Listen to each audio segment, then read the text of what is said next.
I've never really been into Corvettes. They just haven't really been my thing. So then a few weeks ago, I got an email from a viewer in Atlanta, Georgia, who invited me down to come and check out his Corvette, the ultimate Corvette, a C6 Corvette ZR1. So I figured, might as well give it a shot.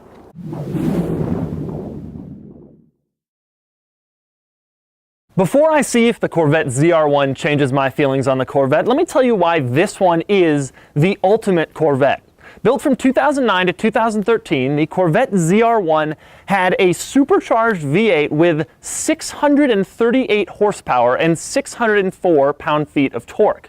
It had an entire Toyota Corolla more power than the Corvette Z06, and it had an entire Subaru WRX more power than the standard Corvette.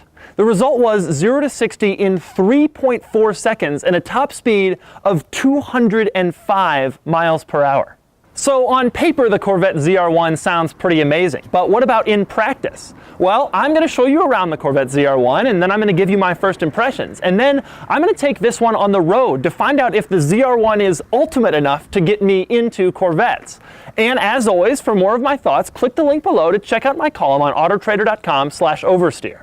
I'll start the tour with something I always found to be a little odd about the Corvette ZR1. Now, a lot of exotic cars have clear hoods so that you can see the cool engine. The ZR1 also has a clear hood. Hello! But when the ZR1's hood is closed, you can't see the whole engine and all of its cool parts and pieces, you just see the engine cover. I've always found that to be a little strange. Since this car isn't an Italian exotic, but rather a Corvette, it doesn't have a lot of weird quirks, but it does have some noticeable changes over the standard Corvette. There's a different body kit, for instance, and carbon ceramic brakes. There's an aluminum frame to save weight, and GM's excellent magnetic ride control suspension comes standard. There are different larger wheels and stickier tires, and there's a lot of carbon fiber on the roof, the pillars, the rocker panels, the front spoiler and the hood, and even the front fenders. Climb inside though, and it looks like a regular Corvette.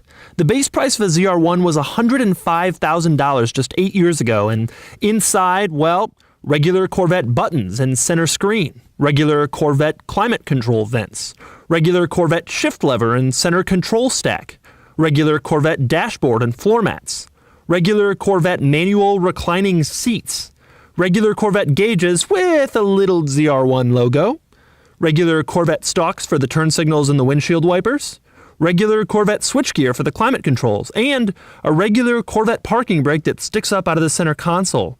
It even has that regular GM font for the odometer and that typical General Motors green glow for the heads-up display.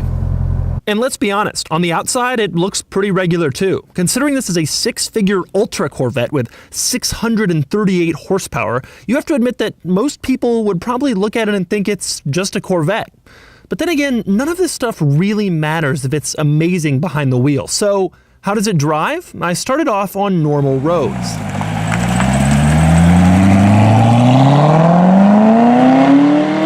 So at low speeds, I don't feel like I'm driving anything but a standard Corvette. This feels like a fairly rational, reasonable automobile. The transmission feels super tight. When you think about Corvettes and you think about stick shifts, I mean, I had an old Cadillac CTS-V where you could move the lever a lot even when it was in gear. Not in this thing. In this thing, it's really tight. Now we're sitting in bumper-to-bumper traffic. It's fairly easy to operate in bumper-to-bumper traffic. The clutch is easy. It's easy to figure out, and it's not like the Viper. It's not heavy. My leg doesn't hurt. It's a normal car in traffic, which is nice. I'm going 40 miles an hour on suburban roads, and it still feels like a normal car. If it sounds like I'm a little bored, well, I am. This is the fabled Corvette ZR1, but mostly I wasn't really all that impressed with it. There just wasn't that much to say about it. Then I moved on to some twisty roads. Okay, grips.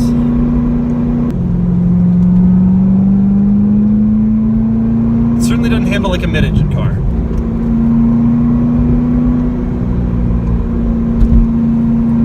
Look at that face.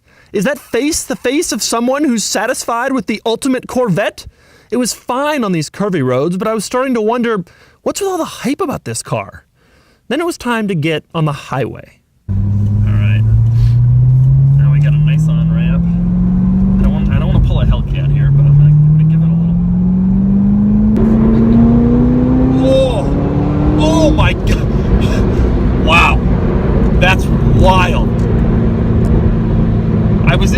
on it for about 2 seconds of full throttle there, and then I got scared.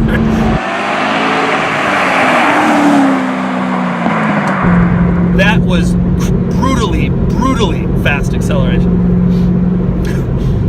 That's definitely an experience I'd like to have again. If you could please move.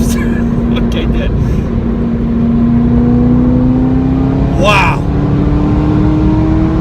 Oh, that's insane. That is crazy insane. The thing is, you don't expect it from a Corvette.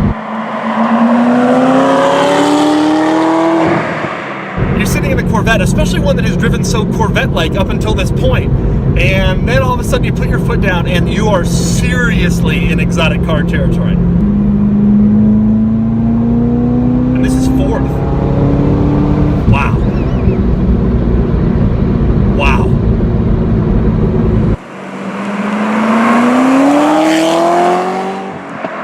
Get this again. Oh, bye.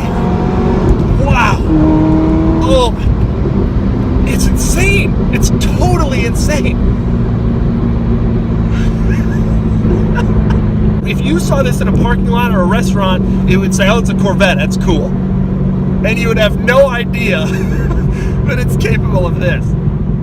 So here's my conclusion about the Corvette ZR1. The interior, the exterior styling, the driving experience around town and on curvy roads, it's a little too mundane for a six-figure car. But the speed, well, that's a different story. But when I was 20 and the Corvette ZR1 just came out, I remember thinking to myself, why would anyone ever get a Ferrari anymore? Now that you can buy a Corvette with all this performance for half the price. But on paper isn't really the same as real life. And in real life, this isn't really a Ferrari competitor. Is it worth $100,000?